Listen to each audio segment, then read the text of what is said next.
بسم اللہ الرحمن الرحیم۔ محترم ناظرین السلام علیکم۔ پہلے کی طرح آج بھی آپ کے لیے ایک بہت ہی سادہ سا آسان نسخہ لائے ہیں۔ یہ نسخہ ان حضرات کے لیے ہے جو جوڑوں کے درد میں مبتلا ہیں، کمر میں درد، گھٹنوں میں درد اور جوڑوں میں درد ہے، وہ یہ نسخہ استعمال کریں، انشاءاللہ بے حد مؤثر اور کارآمد نسخہ ہے۔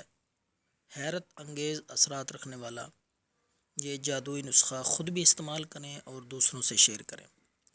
تو دوستو، آپ نے 2 چمچ کالا زیرہ لینا ہے، آسانی سے یہ مل سکتا ہے بازار سے۔ تو 2 چمچ کالا زیرہ لے کر آدھا کپ پانی میں ڈال کر اسے ابالنا ہے۔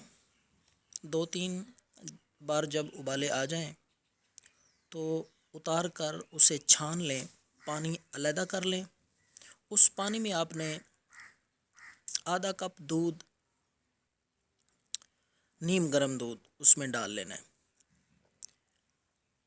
آدھا کپ دودھ ڈال کر اس کو اچھی طرح مکس کریں۔ 1 چمچ اس میں شہد ملا لیں۔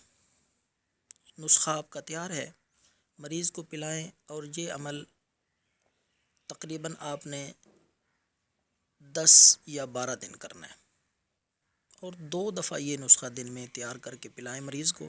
انشاءاللہ جوڑوں کے درد کی شکایت نہیں رہے گی آپ کو۔ بڑا ہی سادہ سا 86 کا بتایا ہوا نسخہ ہے، خود بھی استعمال کریں، دوسروں سے شیئر کریں۔ اللہ حافظ۔